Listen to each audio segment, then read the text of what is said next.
Hello, everybody, and welcome to another edition of the Motown Wrestling Review. I am Tony Motown Allen, and I'm going to be reviewing a Monday night. Jesus Christ. My vacation just started yesterday evening. I am off until a week from Monday. Like, I got the next 9 days off. It's definitely not the review of Monday Night Raw. This is the review of Friday Night SmackDown. Not only will I be reviewing Friday Night SmackDown, I'm going to do a quick run over that. But I'm also going to be doing my SummerSlam predictions for night 1 tonight and night 2 tomorrow. But first I want to touch on is Hulk Hogan. Once again, not going to spend a lot of time on it. A lot of people, if you follow me on Facebook, if you're part of the Motown's Wrestling group on Facebook, you know how I feel about the racist motherfucker. Fuck that motherfucker. And so many people are out there like, no, you guys are so respect for the dead, blah, blah, blah. He's dead. Like that justifies the shit that he said. Now, I'm not going to shit on what he did for the wrestling business. I was never a Hulkamaniac. Never was. When I was little, I begged my mom to get WrestleMania 3 to pay for that shit because I thought I was finally going to see Hulk Hogan lose to Andre the Giant. And it didn't happen. So I was never a Hulkamaniac. I was never that person and everything. There was nothing ever I liked about him. As I got older and the shit came out that what he was doing made me hate the motherfucker even worse. I'm not saying that he wasn't a big part of wrestling though.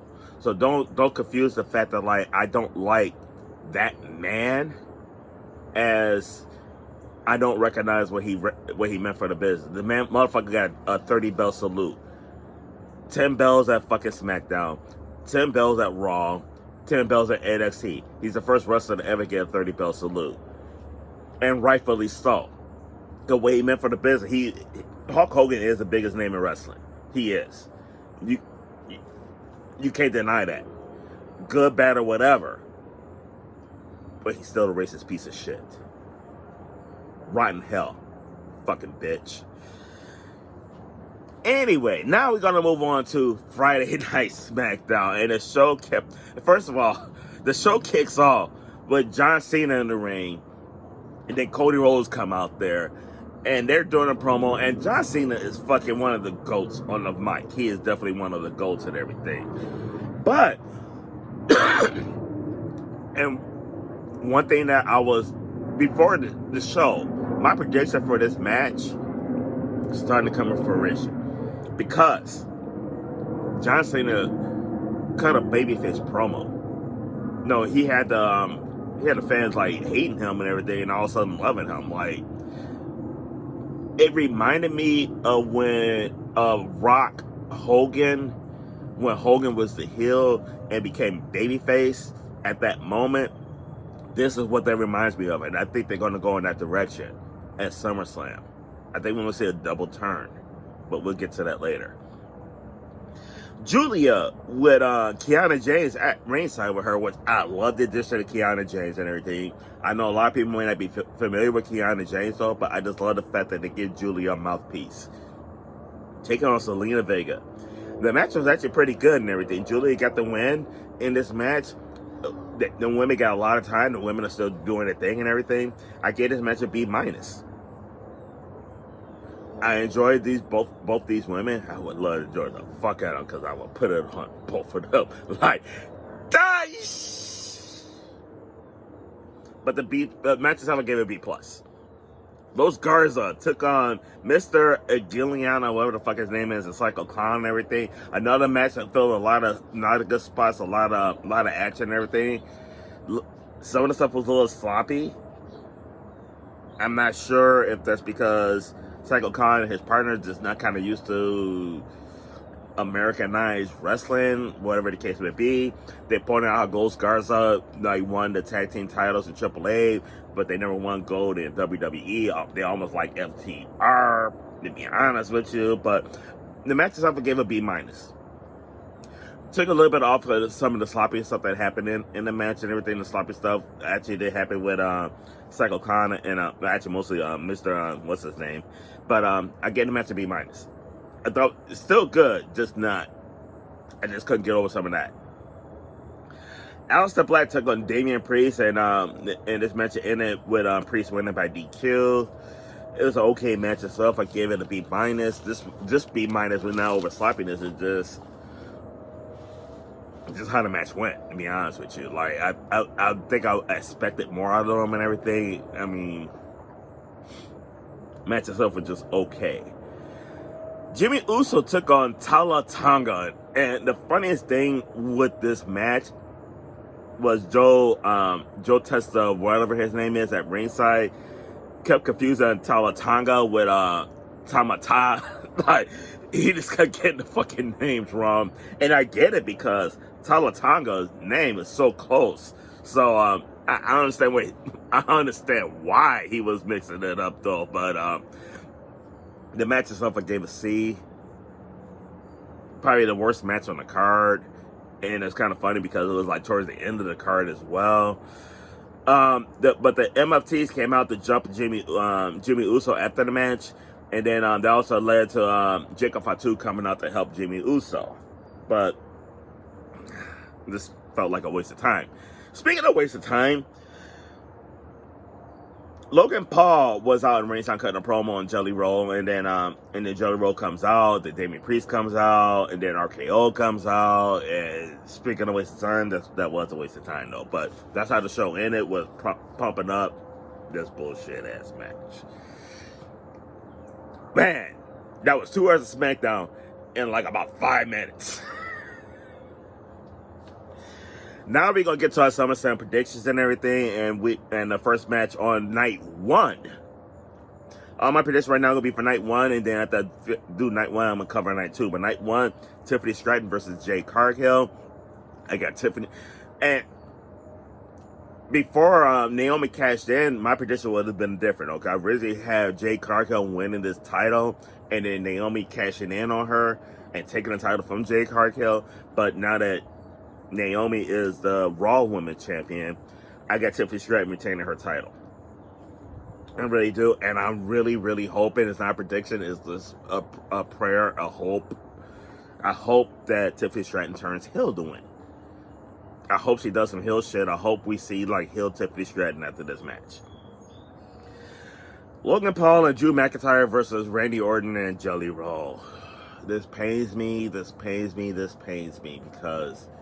I don't always agree with everything that Rob says, though, but one thing that Rob says is about how the celebrity always wins, and he's mostly right on that, and for that reason, I'm picking Randy Orton and Jelly Roll. I don't think they're going to have Jelly Roll lose. Charlotte and Alexa Bliss versus the Judgment Day. Tiny Tits herself, Raquel Rodriguez, and, that little short piece of fineness, Roxanne Perez. And I'm going with Tiny Tits and that short piece of finest, Roxanne Perez. For no other reason, they will keep the title until Liv comes back. I don't know when Liv will be back. The only way I could see this team losing this match is if Liv returned tonight at SummerSlam. But I don't think she's coming back for like another month or 2 though. So they got to keep the titles a little bit longer until she comes back. So I got the Judgment Day winning here. Braun Breaker and Bronson Reed taking on Roman Reigns and Jey Uso. And my prediction might surprise you guys a little bit because I'm going with the Dangerous Alliance here. And here's why. Braun Breaker and Bronson Reed do not have Seth Rollins right now.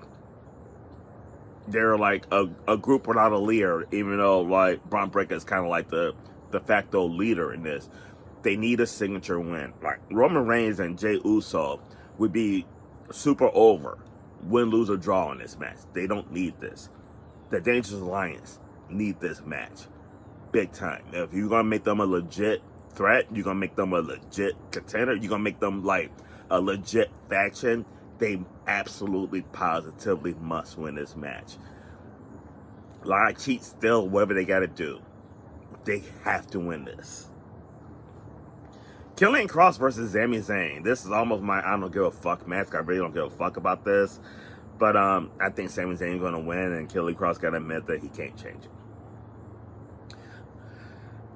CM Punk challenging Gunther for the World Championship. I've been going back and forth on this for the last week or two and everything, but I honestly firmly believe that CM Punk's going to win the title for some reason.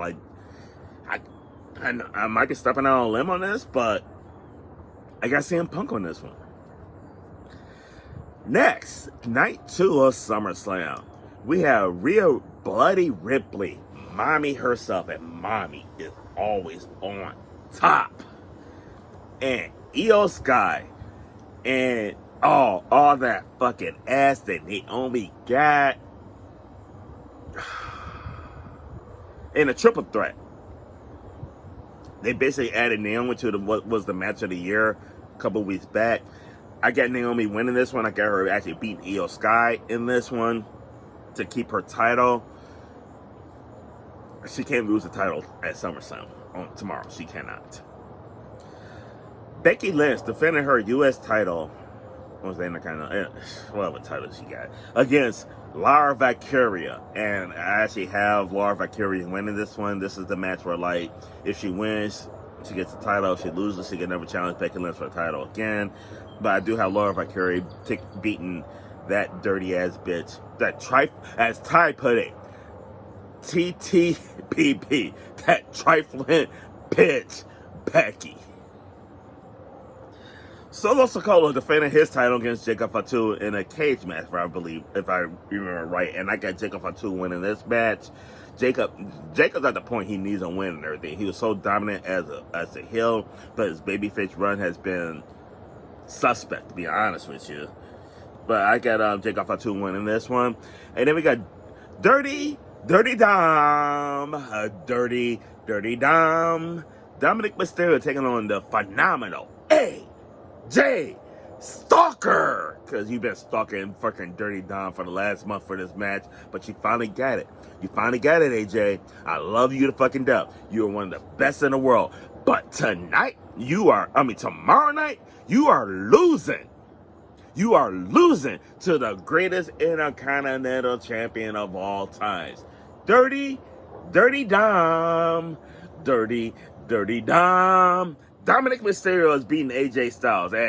And y'all might think, why the hell is he picking Dirty Dominic Mysterio? Because he got the Judgment Day. This motherfucker's gonna channel his inner daddy, Eddie Guerrero. He's gonna lie, he's gonna cheat, he's gonna steal, and he's gonna beat AJ Styles on Sunday.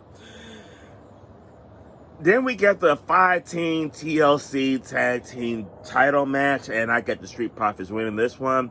It's kind of really hard to predict who's going to win this match, especially if we get all the teams in it, though. I basically picked the Street Profits because they're the best tag team in this match.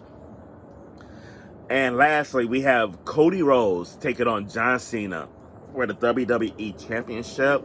And I have a double turn. It started already on SmackDown with John Cena's gonna flip the face to end his last half of the year.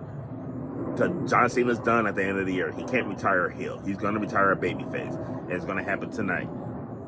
Double turn. John Cena turns face. Cody Rhodes turned heel.